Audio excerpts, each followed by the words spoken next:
Here are my 5 favorite Mozart sonatas. As we go along, I'll play a few musical examples from each one, so you'll have a few things to listen for when you check out the piece. First up here we have Sonata number 7 in C major. And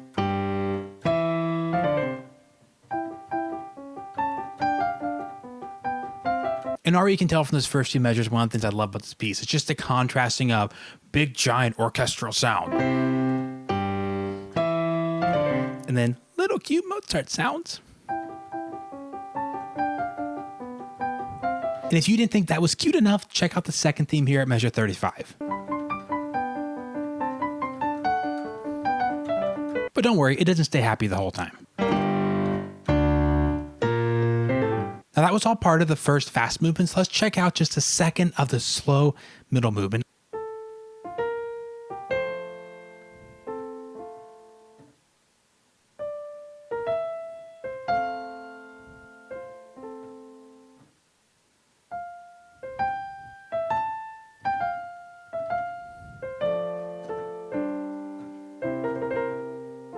Just imagine for a second that you wrote a piece like that with so few notes, yet it sounded so interesting and so good at the same time. The next sonata up, number 12 in F major, is one of my favorites because it has such a humongous, massive range of like contrasts and styles and dynamics and textures and everything. So check it out.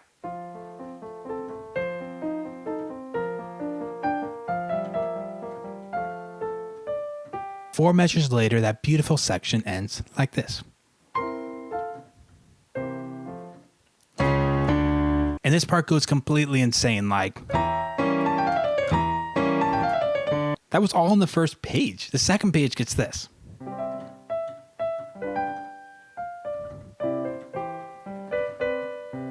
Which only stays that delicate for a split second until you get this.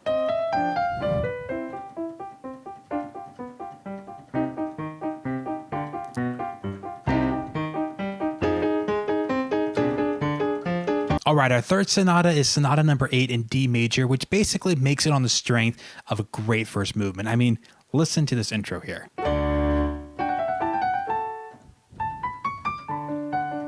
This is one that I love listening to, but haven't actually played a whole lot, so I'm not actually going to get into a whole bunch of the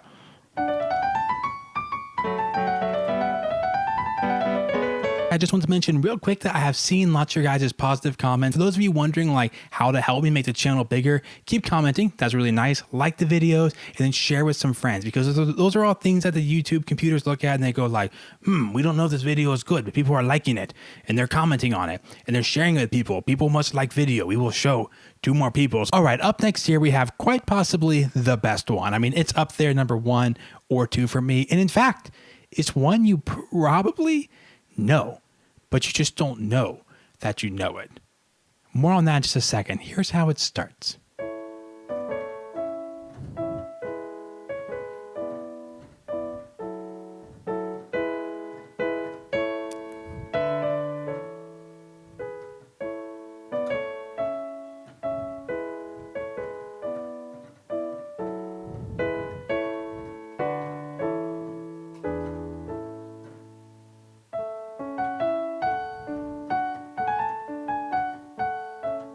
This is Sonata number 11 in A major, and you might have noticed something really weird right from the beginning here.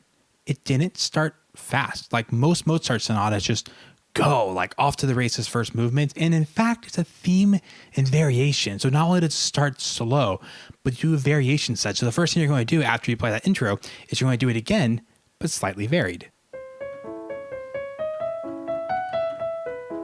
So great first movement. However, at this point, you might be thinking that I lied to you because you're like, I totally didn't know that piece. Well, you probably didn't know the first movement, or maybe you did. If you did, good for you. I'm glad you know it's a great piece. Like I said, maybe my favorite or second favorite Mozart sonata.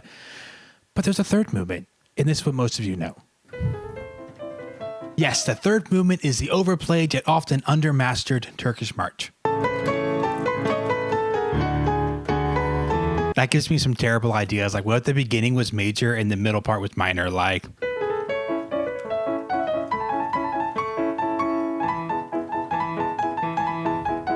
And then, okay, this is the final sonata. Whatever comes out of my mouth, there's going to be a good chunk of you that are going to be like, oh, that means you left off fill in the blank because you have a favorite sonata and I haven't said it yet and you're just holding out hope that this is the one. And if that's you and you're disappointed that I didn't mention your favorite sonata, leave it in the comments. Let us know what that is, because you know what? People can listen to these 5 sonatas I'm talking about today and now like get them through an hour or two of Mozart. And then if they want more, then they'll have your comments to read of other sonatas that are really, really good. Mozart wrote 18 sonatas and lots of them are really, really good. I actually like most of them. But the one we're talking about today is Sonata number 13 in B flat major.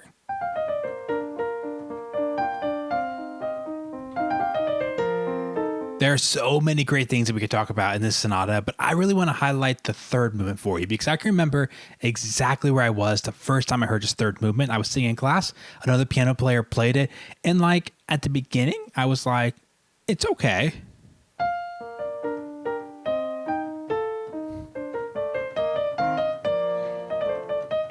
But then by the end of the performance, I was just completely blown away because this actually isn't a piano sonata. It might be a piano sonata for solo piano, but this is really a concerto. A concerto is a piece for piano and orchestra. So Mozart actually kind of writes a concerto in disguise. It almost feels like an orchestral piece. So in every concerto, there's this moment where the orchestra builds and builds and builds, then the pianist gets to play a piano solo, and that's what happens here. I might butcher it because I don't actually know how to play it that well.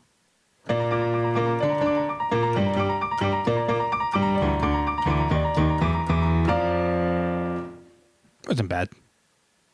Piano solo.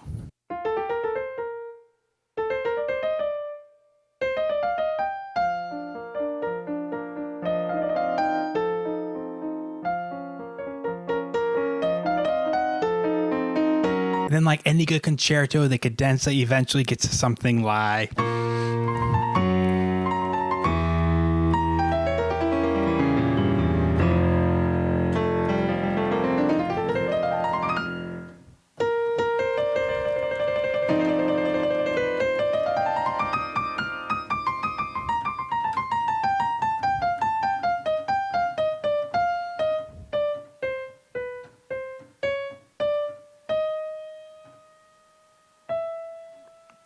And then the orchestra comes back.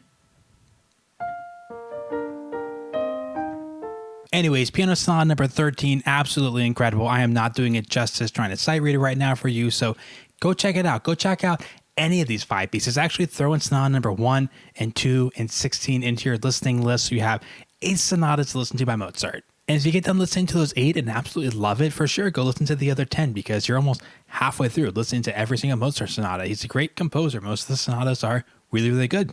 Thanks for watching the video. See you guys in the next one.